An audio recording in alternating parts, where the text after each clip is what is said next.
Good morning, good afternoon, everyone. I am John Farrell, but don't let the Irish name fool you. I was born in Colombia. I grew up in Venezuela. I lived a few years in the US and then moved to Argentina where I met my first serious girlfriend. And now I am happily married to a Mexican with 3 Mexican rugrats. And all this to say that I'm a genuine Latin American. And that's why I'm so passionate about this region, and I'm thrilled to give you this overview. It's also the reason why I'm delighted to watch this World Cup. As most of you know, just about every Latin American team has made the first cut. And that, Stephen, is why we're winning.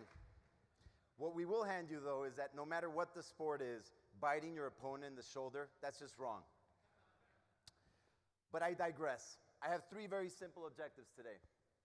First of all, I want to share, if the clicker works, why Latin America is so important to YouTube.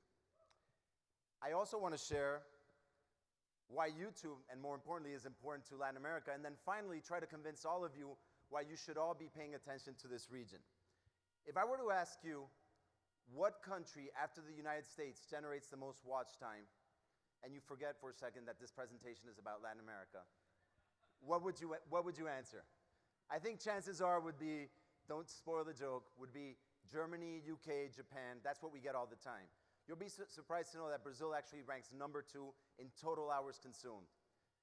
And now, if the smart ass in the back doesn't answer, what would you say if I asked you what was the number 3 market for consumption in YouTube? Mexico, that's right.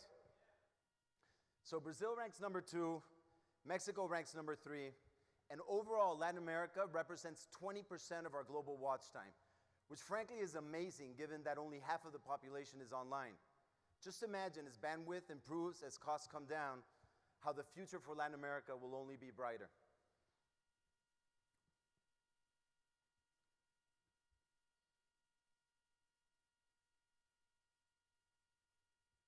Okay, we'll move forward eventually. So Latin America, outside of China, has seen the fastest growth in the middle class led by Brazil.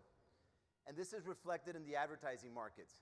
Latin America is already a $40 billion market. It's growing, unlike many other regions, healthy, 8 to 10% year over year. And here the glass is really half full because only 10% of budgets are going online. Again, imagine what this business will look like when another 10, 20% of all total ad spend comes to our platforms. And the bottom line is Latin Americans love video. TV broadcast, amazingly, has not lost market share in most of our markets. Cable penetration is actually thriving, reaching 30, 50%, 70% in Argentina. And despite this growth in traditional media, YouTube already garners more 13 to 30-year-olds than any other outlet combined.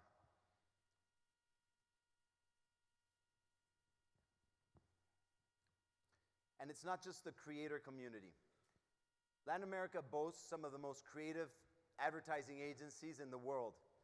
And just now in Cannes, during your boondoggle, Brazil was awarded 107 Lions. That was second only to the US. Argentina was ranked 4th with more than 40. So hopefully, I've convinced you that Latin America is important to YouTube. Have I? Yes, you believe it? So let me see if I can convince you now why YouTube is so important to Latin America. And first and foremost, it's the way our creators are reshaping the entertainment landscape. We've heard, how many times have we heard Michelle Phan this morning? Bethany Mota, large beacons for Google. Would you believe that 19, 20-year-old Yuya, based out of Mexico, the beauty queen of Latin America, already has 6.9 million subscribers, which is more subscribers than both Michelle Phan and Bethany Mota? She's incredible with fan bases across the continent and now even in Spain. My kid's favorite, Galina Pintadinha. Who's heard of Lottie Dottie Chicken? Wait, because you will soon enough. In Brazil, Galina Pintadinha, which was born and raised on YouTube, we celebrated 1 billion views earlier in the year. In Brazil, they already manage more than 600 SKUs, having built a merchandising empire that sells more Lottie Dottie chickens than Barbies, than Dora the Explorers.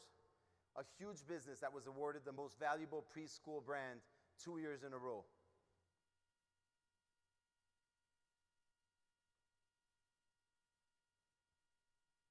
And it's not just the new generation of content creators that are claiming their stake in our platform. We have traditional broadcast media, virtually all of the TV broadcasters in the region that are leaning in. They're uploading archive, they're claiming content ID. I'm still amazed, for those of us who grew up in Latin America, how El Chavo del Ocho from Televisa is still a force to be reckoned with more than 40 years later. We have Telefe and Artiar in Argentina that are using our platform as a catch-up window and also to leverage our export opportunity. And SPT, who, as Tom said earlier, is experimenting with trans-platform programming to much success, driving ratings in their traditional windows.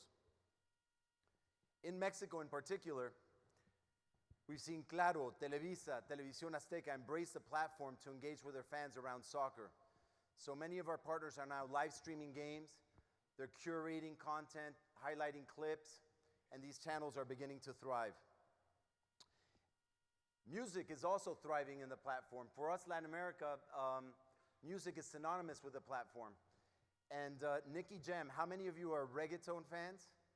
Reggaeton is actually a genre that was born in Puerto Rico, and that's where the whole thing started. And it's big, trust me, a lot of people listen to this all throughout the region.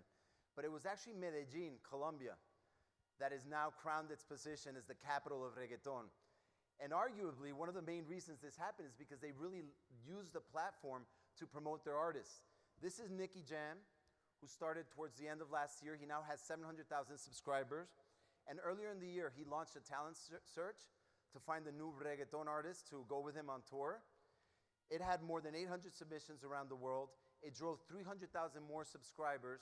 The core video, Travesuras, generated 40 million views. And it's just one more example of how stars, celebrities, media companies are leaning into the platform and leveraging these fan bases to develop big businesses. Now, any aspiring reggaeton artist is going to Medellin to get discovered. And it's not just the way that we listen to music or we entertain ourselves. This example is actually very close to my heart because, as I mentioned, I grew up in Venezuela. Just this year, the Venezuelan government shut off NTN 24 from our partner in Colombia, RCN, which is one of the last few independent news sources for the country. So as violence escalates in Venezuela, it's very fortunate for Venezuelans and for the world at large that we now have NTN 24 live on YouTube 24 hours a day, and hopefully the world's pressure will help bear pressure on the Venezuelan government to end the violence. Also, another example close to my heart is Tijuana professor Jose Andalon, who was an algebra teacher in Tijuana and just last year quit his full-time job teaching because instead of touching a few dozen students in the classroom, he's now touching more than 200,000 subscribers every day with videos around arithmetic and math. Yes, arithmetic and math can garner 200,000 subscribers. So I think it's pretty clear that YouTube is transforming the media landscape in Latin America. But I see a lot of people from the US, a lot of people from EMEA. Why is this important to you? And the first thing I'd say is 60%, with the exception of Brazil, which because of the Portuguese is a locally dominant content market, 60% of the content being consumed in Latin America is actually being imported. So this, in fact, is an opportunity for all of you here. Have you thought about programming for this region? Have you used captions? This is a great opportunity to meet partners from Latin America and explore collaboration opportunities. I hope you make the most of it.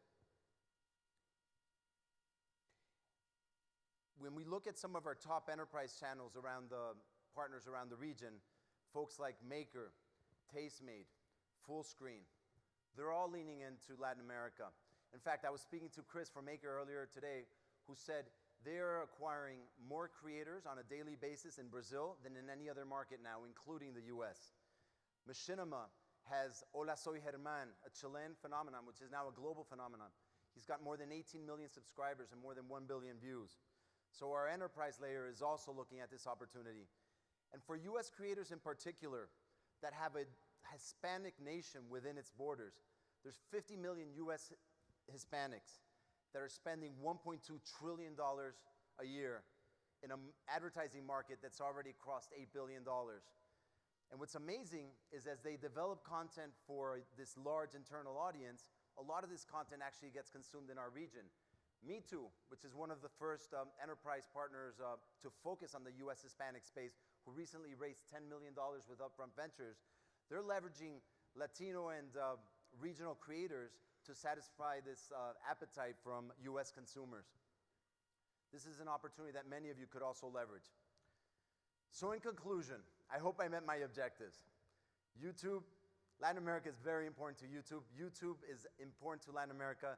You should take notice of this region with more than several billion viewers of the World Cup this year, hundreds of millions of viewers for the Rio Olympics in just 2 years, with a hungry population that loves video and is eager to see your content, and with creators that are eager to export their content around the world. For those of you that are already betting on the region, I urge you to double down. And for those of you who haven't started, it's not too late. This could be your new avenue of growth. Thank you.